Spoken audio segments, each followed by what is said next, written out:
Bonjour et bienvenue dans ce petit cours de trigo et dans cette vidéo on va s'intéresser au cercle trigonométrique, aux fonctions sinus et cosinus, à leurs valeurs principales, à leurs dérivées, ainsi qu'aux identités trigonométriques simples et surtout comment les obtenir facilement sans avoir à trop se bourrer le crâne. Donc on commence tout d'abord par les valeurs principales.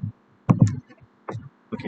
Donc il faut savoir que toutes les valeurs de cosinus et de sinus qu'on vous demandera en examen seront en général des multiples de ces valeurs, etc. Enfin, bon, c'est pas les valeurs de cosinus, etc. C'est les valeurs des entrées, entre guillemets, des angles, si vous préférez. Mais les angles que vous rechercherez seront toujours des multiples 0, de pi sur 2, de pi sur 6, de pi sur 4, de pi sur 3. C'est tout. Enfin, en radian, bien sûr. Sinon, en degré, pi sur 2, c'est évidemment 90 degrés. Pi sur 3, c'est un peu moins évident, mais c'est 60 degrés. Pi sur 4, c'est 45 degrés, évidemment. C'est juste, tu divises pi sur 2 par.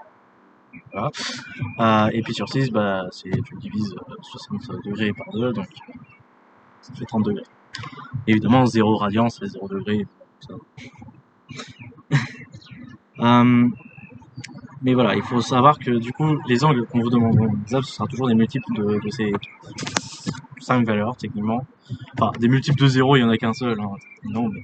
Enfin, si, il y en a une infinité, mais ils valent tous 0. Bref. Voilà.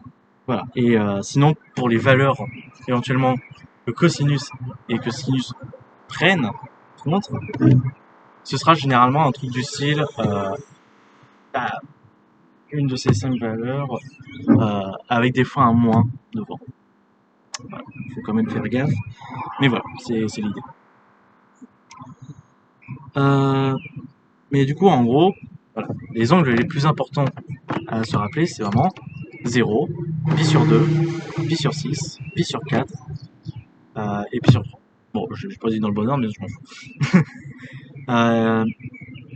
Mais bon, ouais, bon, par contre, évidemment, malheureusement, pi sur 5, on ne vous le fait pas apprendre parce que cos de pi sur 5 et sin de pi sur 5, c'est assez chiant.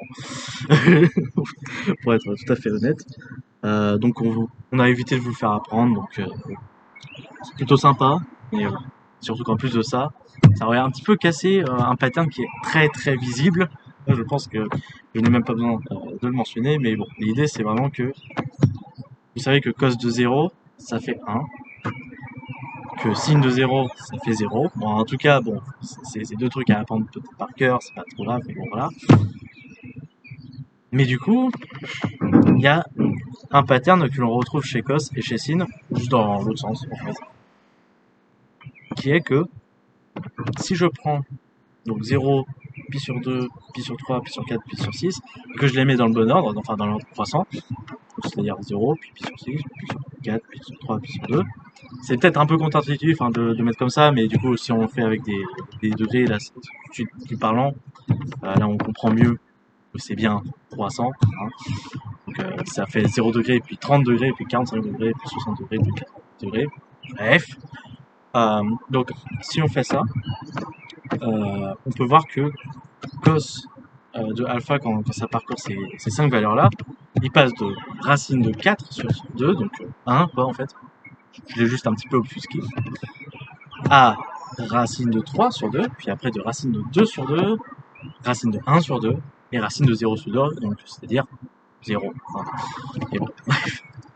Et pour sinus, c'est exactement l'inverse. Voilà. Toujours en parcourant exactement les mêmes valeurs, les mêmes angles. Voilà.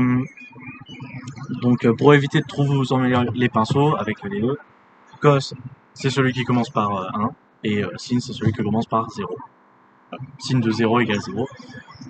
Des fois, d'ailleurs en physique, on écrit que pour des petits angles, sin de x c'est égal à x, c'est pas pour rien.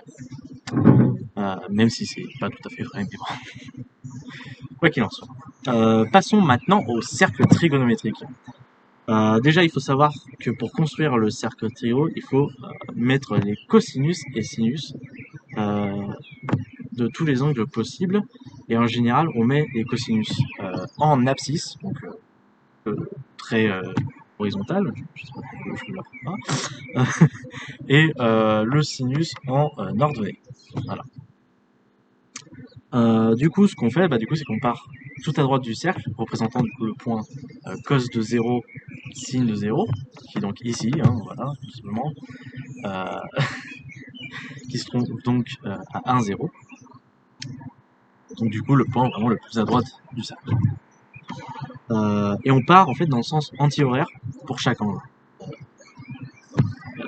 Enfin, en tout cas, si on veut faire les angles entre moins pi et pi, par exemple, ce qui est généralement ce qui est fait, parce que ça simplifie beaucoup de choses, dans ce cas-là, ce qu'on fait, c'est que on va dans ce sens pour les angles entre 0 et pi, et on va dans le sens horaire pour les angles entre moins pi et 0, entre guillemets.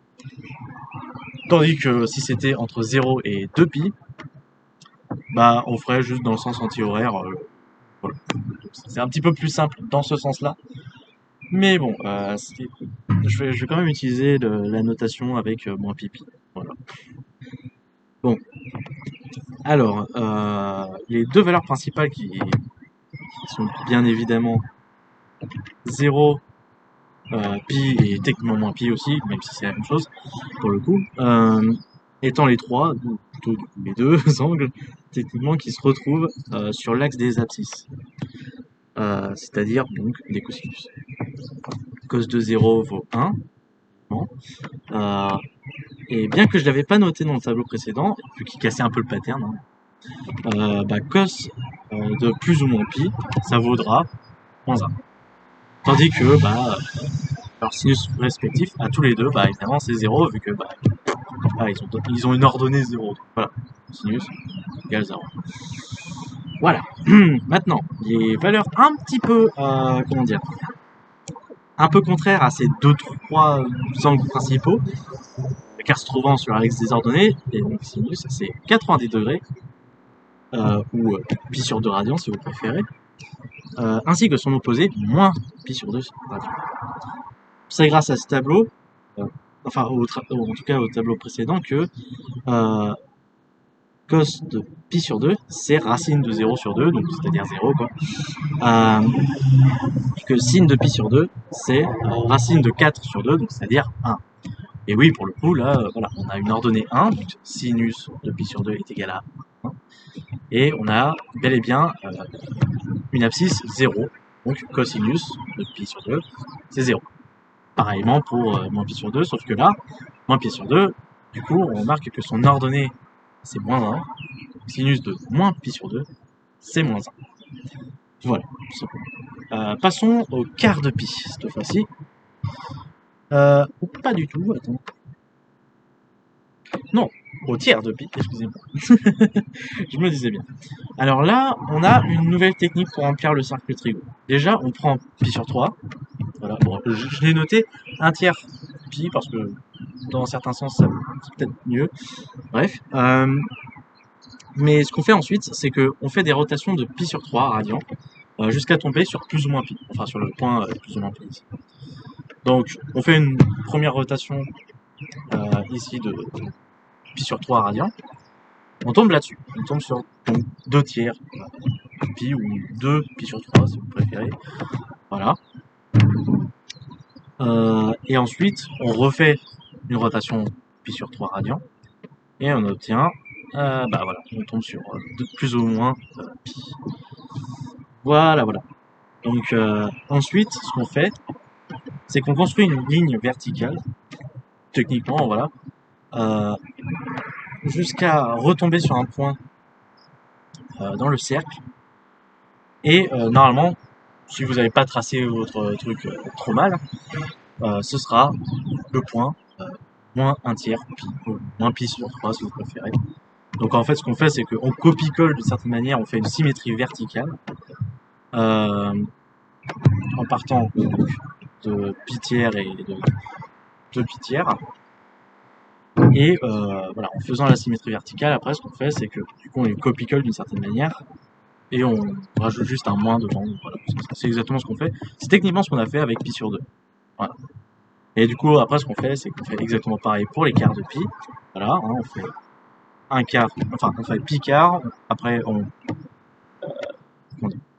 fait des des rotations de Picard jusqu'à tomber sur ça. Donc là, je fais une rotation, je tombe sur pi sur 2, donc voilà, pas besoin de le remettre. Puis après, je fais une rotation de pi sur 4, radian, bien sûr. Du coup, bah là, je retombe sur un nouveau point, donc je vais appliquer 3 quarts pi, enfin, ou 3 pi quarts si vous préférez, vu que, bah, techniquement, j'ai fait 3 rotations de pi sur 4 en partant de 0. Techniquement, c'est ça que je fais depuis le début, en fait. Voilà. Et du coup, avec les sixièmes, bah, c'est un peu pareil. Voilà, si je fais un sixième, plus un sixième, ça fait un tiers, donc pas besoin. Plus un sixième, ça fait un demi. Plus un sixième, ça fait deux tiers, donc on s'en fout. Et enfin, enfin un truc qu'on n'avait pas avant, on a 5 sixièmes fois pi. Et évidemment, du coup, on refait un petit peu la symétrie verticale et on met un moins devant, etc. Voilà. Bref, c'est un peu compliqué, mais voilà. Maintenant, on va parler des dérivés qui sont... Voilà. Alors, la première chose qu'on pourrait... En fait, la manière que je fais en fait pour me dire un petit peu comment ça marche, en général, c'est que je me remémore à quoi ça ressemble un petit peu euh, les, les courbes de cos et de sin. Globalement, ça ressemble un petit peu à ça. Voilà. Cos, c'est celui-là, parce que bah, il commence en 1 ici. Voilà. Et sin, c'est celui qui commence à l'origine. Voilà. Donc du coup, je sais que sin, il est croissant, donc du coup, sa dérivée doit être positive. Et je sais que, en fait, à chaque fois, ça alterne entre sin, cos, etc. à plus ou moins près. Donc ce que je me dis, c'est que, bah du coup, sin, vu qu'il est croissant, sa dérivée, elle est positive. Cos est positive sur ce... En tout cas, comment dire, oula, excusez-moi. Voilà, sin est croissante sur l'intervalle entre 0 et pi sur 2, si je dis pas de conneries. Donc du coup, sa dérivée doit être positive entre 0 et pi sur 2. Donc je me dis, ça doit être cos. Et ensuite, je redérive, du coup, et après, je sais que, bah, par obtenir sin. Donc je me dis qu'après, du coup, ça doit être moins sin, puis après, ça doit être moins cos, etc. Bon, c'est un petit peu complexe, hein, donc je vais juste donner un petit moyen mémotechnique un peu moins chiant. Et en fait, c'est en se remémorant tout simplement le cercle trigonométrique. Je vais enlever toutes ces choses pour rester poli. Mais en fait, sur le cercle trigonométrique, excusez-moi, on a comment dire, les cos en abscisse et les sines en ordonnée. Et plus précisément, à droite, dans les abscisses, on a les cos de valeur positive.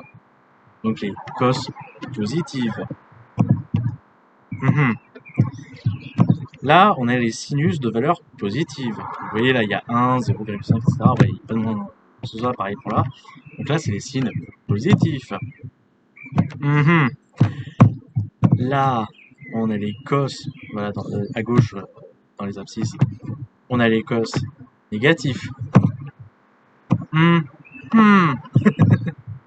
Et enfin, on a les sinus négatifs ordonnés en bas. Ok. Donc en fait, les dérivés, globalement, vous pouvez voir ça comme des rotations de moins pi sur 2. Ouais, c'est un peu chiant, hein. Malheureusement, j'aurais bien aimé que ce soit exactement dans le même sens. D'ailleurs, pendant un petit moment, j'ai cru que c'était ça, mais en fait, pas du tout. Donc du coup, non, évidemment, c'est cos qui ensuite devient moins sin, puis après qui devient moins cos, puis après qui devient sin. Voilà, c'est cyclique. Voilà, c'est des rotations de moins pi sur 2 si vous préférez. Et il faut juste se rappeler où est-ce que les trucs sont négatifs, où est-ce que les trucs sont positifs, etc. Comme ça, vous savez où foutre les moins, en fait. C'est un moyen mémotechnique un petit peu pété. Voilà, ça marche quand même. Après, voilà, vous faites ce que vous voulez de cette information. Bon, maintenant, je vais vous expliquer un truc qui a, alors, au départ, un petit peu rien à voir, mais qui est assez fondamental dans ce que j'appelle, enfin, dans ce que j'appelle, bon, qu'on appelle en fait plus généralement L'ajustement de courbe. Alors, l'ajustement de courbe, en général, je vous explique, c'est une technique qui est utilisée en maths appliquée pour analyser des données et tout, consistant à utiliser des fonctions mathématiques pour créer des courbes ou des formes permettant le mieux possible de s'approcher d'une courbe, voilà. Ou en tout cas voulu dans des cas un peu plus créatifs. C'est souvent utilisé en stats et tout, mais bon, perso, souvent j'utilise ça plus à des fins créatives. Euh, Si vous voulez, c'est un peu comme faire des trucs sous Paint, mais avec des fonctions mathématiques et tout. C'est pas un truc que je fais souvent en ce moment, mais pour cette vidéo, j'ai beaucoup utilisé Desmos pour faire des animations et tout. Et c'est justement avec ces procédés qui rentrent dans le cadre de l'ajustement de courbe que je peux faire ça. Et pourquoi je parle de tout ça du coup? En fait, il y a un principe que je trouve assez fondamental dans ce genre de truc et qui peut vraiment pas mal aider les gens à retrouver la plupart des relations trigonométriques assez simples comme ça, et donc à résoudre des exos du style trouver l'ensemble des solutions pour alpha entre, je sais pas, moins 4pi et 3pi, tel que cos de alpha est égal à moins racine de 3 sur 2 ou des trucs comme ça. Sans avoir pourtant à apprendre ces relations par cœur. Et cette notion fondamentale, c'est déplacement égale différence. Par contre, qu'est-ce que j'entends par là? Eh ben, on va voir ça. Prenons un exemple où tu aurais un objet qui se trouve à 2 mètres de toi. Voilà. Ça, c'est en mètres, hein. Ça comme ça. Et qui se déplace jusqu'à 10 mètres de toi, comme ceci. Voilà. Donc, de combien de mètres est-ce qu'il s'est déplacé? Bon, j'imagine que dans ce cas, il semble plus ou moins évident de faire 10 moins 2. Voilà, parce que justement, voilà, là, il se trouve à 10 mètres. Il fait moins 2 mètres, donc la distance initiale. Donc la distance parcourue, assez intuitivement, on va se dire que c'est 10 moins 2 égale donc 8 unités. Voilà, c'est assez con, hein. Mais on peut préciser ça un petit peu autrement. En effet, si si d de x désigne la distance à l'objet par rapport à toi, à une position donnée, par rapport à une position x donnée l'objet, alors d'x, sa distance parcourue, vaudra d de x moins 2. Et le truc, c'est que dans ce contexte, qu'on écrive d de x moins 2, qu'on écrive d de x moins d de 2, ça revient strictement au même. Mais du coup, quelle différence est la plus pertinente finalement? Quand je dis différence, c'est-à-dire en gros des soustractions. Mais bon, j'ai décidé de dire différence parce que ça commence avec la même lettre, hein, déplacement, différence. Voilà, tout simplement. Alors, passons en dimension 2. Comme ça, on voit bien ce qui est le plus important entre justement une différence à l'intérieur de la fonction et une différence de valeurs de fonction qui sont différentes. Donc on va voir. Donc est-ce qu'on... Enfin là on va prendre un truc de dimension 2 comme ça. Et on va faire bouger un point entre... ça c'est 5,2 si je dis pas de conneries dans le plan cartésien. Par rapport à une directrice, on va l'emmener jusqu'à moins 5, 8, si je dis pas de conneries. Oui, c'est ça. Alors, peut-on utiliser la même technique que précédemment en prenant la différence de tes distances par rapport à l'objet entre disons, deux instants distincts, voilà, pour obtenir la distance du coup parcourue dans cet intervalle? Est-ce qu'on peut utiliser le truc rouge pour déterminer, on va dire, la distance parcourue entre deux instants, genre celui-là et celui-là? On va voir ça, hein, en fait, pas du tout. Voilà, par exemple, là, je peux prendre deux instances où tu as le point qui se trouve à 4 unités de toi. 4 unités, il est représenté ici. Donc je vais prendre cette instance-là. Oui, je peux faire bouger l'objet avec cette courbe, c'est trop bien. Du Desmos. Donc voilà. Donc là, par exemple, on voit que cet objet, il est à peu près à 4 unités de toi. On pourrait dire des mètres, comme vous voulez. En ce point-ci. On est d'accord. Qu'à cet instant-ci, il est à 4 unités de toi. Ok. Et du coup, bah en fait, le problème c'est que ça marche aussi ici. Voilà. Bah là, l'objet il est toujours à une distance de 4 de toi. Sauf que, bon, comment dire, on est bien d'accord pour dire que entre là, hein, et là, la distance parcourue c'est clairement pas 0. Parce que là, en fait, si on faisait la différence justement des distances entre toi et l'objet, on est d'accord, bah 4 moins 4 ça fait toujours 0. Donc clairement, ce n'est pas du coup, enfin, comment dire. Donc, comment dire. Donc du coup, oui, excusez-moi. Donc clairement, entre ces deux points, il n'y a pas une distance de 0. Donc la différence se fait pas entre les sorties de ces fonctions, c'est-à-dire entre les résultats, c'est-à-dire bah, là par exemple 4 et 4, mais elle se fait plutôt par rapport aux positions qui sont donc en entrée et qui permettent de dépasser un point, voire carrément une courbe dans son intégralité. Et donc pour revenir à celui-là, bah du coup évidemment il faut marquer d de x moins 2 à la place.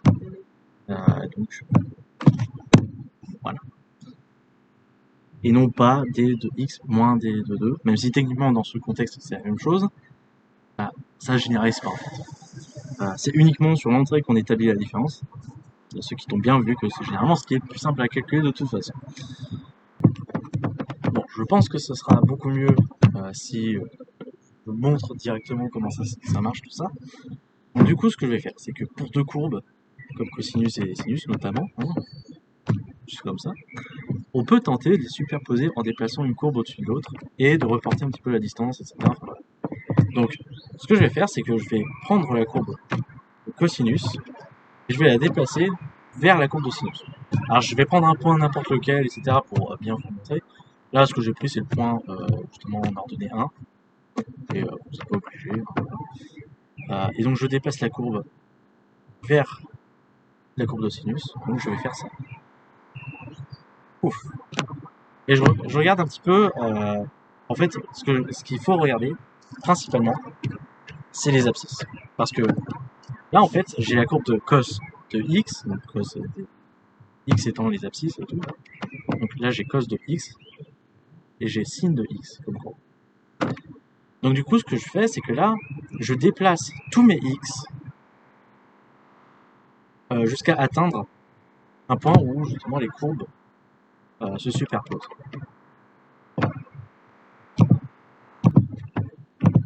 Donc voilà. Et ensuite, bah, du coup, je regarde au moment où elles se superposent et bim, je vois que en fait, j'ai juste eu à déplacer chaque abscisse de pi sur 2 radians. Ou pi sur 2 unités comme vous voulez. Donc ça veut dire que, puisqu'on a fait un déplacement des abscisses, on doit de pi sur 2 radians, quoi, en gros. On a déplacé les x pi sur 2, bien je dois faire la différence des x avec pi sur 2. Encore une fois, déplacement égale différence. Voilà, c'est ça que ça veut dire. Donc du coup, voilà, vu que je suis parti de cos de x, et que j'ai déplacé tous les x par pi sur 2, je fais la différence des x par pi sur 2. Je fais x moins pi sur 2. Enfin, voilà, je remplace tous les x par x moins pi sur 2. Donc, en fait, on obtient ce truc-là. Parce que quand je dis que les deux courbes se superposent, ça veut dire que les deux courbes sont égales. D'où ce signe-là. Et donc, en fait, ce que ça nous dit, cette équation, c'est que si tu déplaces la courbe à droite de pi sur 2 radians, et ben en fait, ça veut dire que tu déplaces tous les abscisses de pi sur 2 radians, et donc que tu fais la différence de tous les abscisses de pi sur 2 radians, tu fais x moins pi sur 2 radians. Voilà. J'ai principalement utilisé le mot différence, encore une fois, parce que déplacement, différence, ça commence avec la même lettre. Ce qui n'est pas vraiment le cas avec addition. Donc, je pense que la première chose je devrais vous dire, c'est essayer d'utiliser Desmos un petit peu, etc., pour bien vous imprégner ça en tout cas dans la tête, parce que c'est vrai que c'est compliqué à ingérer comme truc. Donc, ce que je vous propose, par exemple, c'est de prendre cos de x, voilà, marqué cos de x ici. Vous avez juste à marquer cos de x. C'est cool. Et je vous invite un petit peu à, par exemple, marquer cos de x moins quelque chose, moins 1. Et là, vous pouvez voir, par exemple, que, un petit peu, d'une certaine manière, on a déplacé la droite vers 1, faisant ça. Ou encore, ce qui est super cool avec Desmos, c'est que tu peux remplacer une constante par, enfin, une constante comme ça, là, comme 1, par une lettre. Alors, je préconise A, voilà, ou C, comme vous voulez, on s'en fout, pour curseur. Enfin, en fait, comment dire, Desmos, quand il connaît pas une variable comme ça, genre, il se dit, c'est quoi c'est? Bah, la première intuition qu'il va avoir, c'est ah, la personne qui m'utilise veut ajouter un curseur. Alors, vous allez comprendre très vite ce que c'est un curseur, mais l'idée, c'est que, voilà, il vous propose, ajoute un curseur C, tu cliques dessus. Pour l'instant, ça change rien. D'accord? Mais, par contre, ça change quelque chose une fois que tu fais ça. Voilà. Et donc là, ça peut donner une petite intuition, au moins, de faire ce genre de truc, justement avec, justement en jouant un petit peu avec les curseurs et tout comme ça peut vous donner une intuition vraiment que déplacement égale différence, quoi. Je vais pas vous retourner le cerveau plus longtemps, mais voilà, c'est toujours mieux quand les maths sont interactives. Voilà, bon, c'est ce que je vous propose là. Mais bon, cette aparté étant légèrement faite, on va attaquer au puzzle entre guillemets. Euh, voilà. Alors, le but ici, c'est de prendre ces 4 patterns qui sont entre 0 et pi sur 2 et qui sont des fonctions que l'on connaît en fait, enfin on connaît plusieurs de ces valeurs entre 0 et pi sur 2. En fait c'est tout simple. Là, entre 0 et pi sur 2, les seules valeurs que tu as à connaître c'est 0, pi sur 2, pi sur 3, pi sur 4 et pi sur 6. Bref, exactement ça quoi. Donc c'est pas pour rien que j'ai choisi chacun de ces bouts entre 0 et pi sur 2 parce que justement c'est là où on connaît les valeurs de cos, de sin, et donc évidemment de moins cos et de moins sin parce que bon, j'ajoute juste un mot de forme. Bon. Et donc l'idée, ce qu'on va faire, c'est qu'on va prendre sinus et on va essayer en fait tout simplement de déplacer chacune de ces courbes et de les superposer à sinus pour obtenir du coup des relations trigonométriques qui usuellement sont à apprendre par cœur, mais là j'espère que c'est pas à apprendre par cœur, c'est juste une question de déplacer, etc. Bon. Après évidemment ça dépend si vous êtes à l'aise avec les courbes, etc. de sinus, de cosinus et tout, mais bon les sinus sur y et tout, bon ça ne devrait pas trop vous poser de problème, j'espère en tout cas. Histoire de ne pas vous emmêler les pinceaux, à la limite, ce que vous pouvez vous dire, c'est que vraiment, sinus de 0, ça fait 0, donc lui, il passe par l'origine, et l'autre, par contre, voilà, il commence par 1. Donc bon, ça, après, voilà, c'est un petit peu compliqué à savoir c'est quel, etc. au départ, mais après, on s'y fait. On s'y fait. Ok. Donc, ce qu'on va faire, c'est que, en fait, on va, du coup, prendre des intervalles de longueur pi sur 2, quoi, en gros. Donc par exemple entre 0 et pi sur 2, entre pi sur 2 et pi, entre pi et 3 pi sur 2, entre 3 pi sur 2 et 2 pi. Voilà, c'est pas trop compliqué. Et du coup, ce qu'on va faire, c'est qu'on va essayer à chaque fois de prendre un de ces 4 patterns et de les superposer à sinus de x. Bon, entre 0 et pi sur 2, c'est assez évident.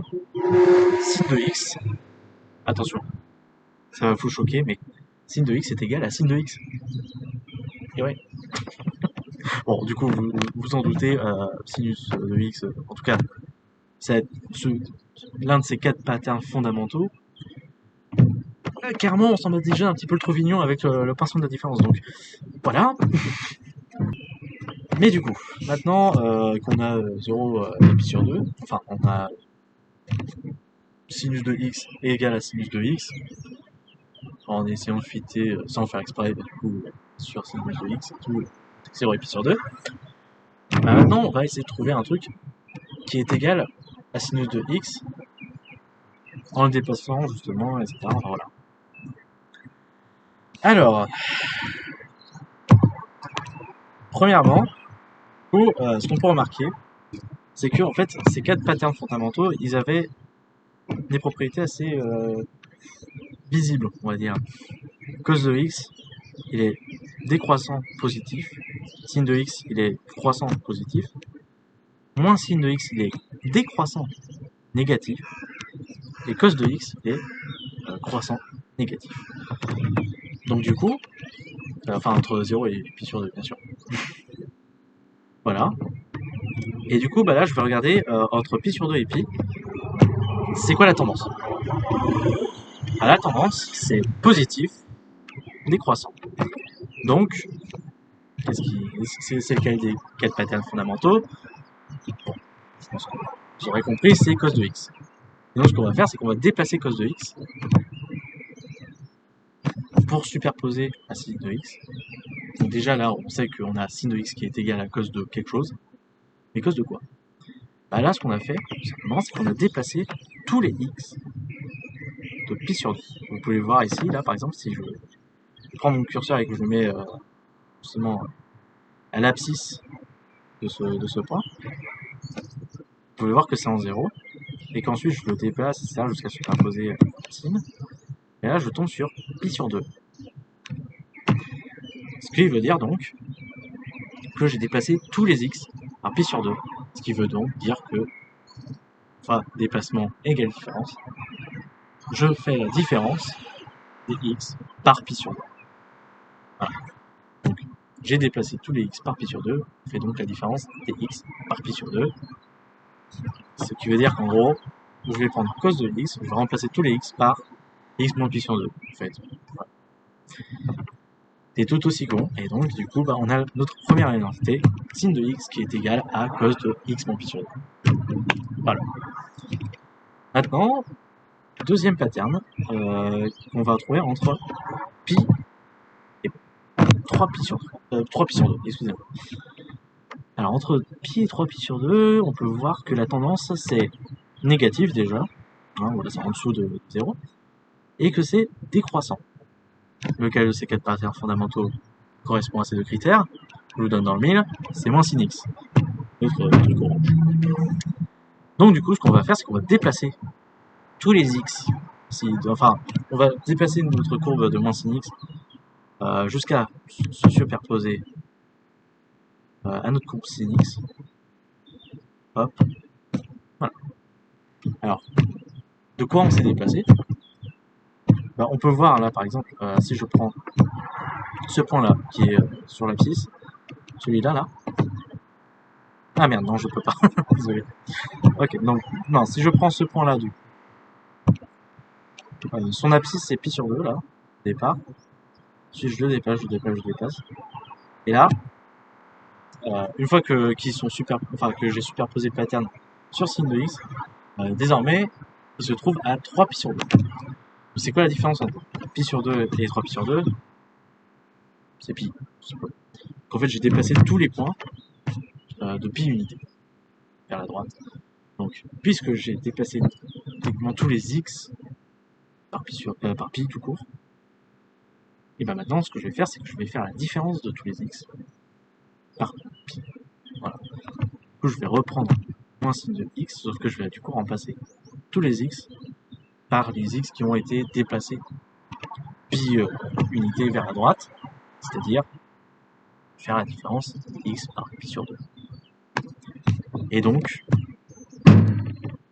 là, notre moins sin de x, il va devenir moins sin de x moins pi. Je crois que j'ai dit pi sur 2 à un moment.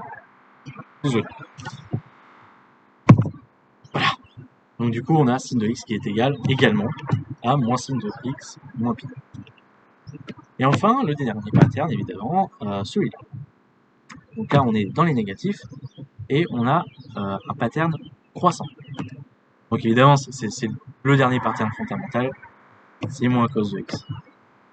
C'est celui qui est négatif et croissant, comme ici. Donc on va le déplacer, on va le déplacer, on va le déplacer. Et voilà, on se trouve ici, et c'est bon, on a superposé les deux trucs et tout va bien. Mais de quoi on a déplacé ça? Si on regarde les abscisses, je passe de 0 à 3 pi sur 2. Ça veut dire que vraiment, j'ai déplacé tous les x par 3 pi sur 2. Ce qui veut dire du coup, je vais remplacer tous les x par la différence des x par 3 pi sur 2. En gros, voilà, je déplace 3 pi sur 2, je fais la différence avec 3 pi sur 2. Et donc, bah, on obtient sin de x est égal à moins cos de x moins 3 pi sur 2, puisqu'on a déplacé tous les x par pi sur 2. Voilà. Encore une fois, déplacement égale différence. J'espère que je l'ai assez rattaché comme ça. Mais voilà, là c'est vraiment une application pure et simple de ça. Et ensuite, pour généraliser, on va dire sin de x sur tout R, entre guillemets, là c'est très simple. Vous avez juste à faire plus ou moins 2pi fois un entier. Et ça vous donnera exactement toujours les mêmes machins. OSEF. On s'en fout de ça, c'est pas trop grave. Il faut juste savoir que cosinus et sinus ont une période de 2pi. Voilà, 2pi radians si vous préférez. Mais voilà, du coup j'espère que ça vous aura peut-être un petit peu aidé. Enfin, voilà. Et voilà, donc n'hésitez pas à revoir la vidéo, à mettre sur pause, quand vous voulez, etc. Encore une fois, c'est une vidéo, donc vous faites tout ça. Et si jamais vraiment vous ne comprenez pas tel ou tel truc, n'hésitez surtout pas à poser vos questions dans les commentaires. J'aurai peut-être un peu plus de temps du coup pour développer tout ça. Donc voilà, sur ce, à la prochaine, peut-être, on verra.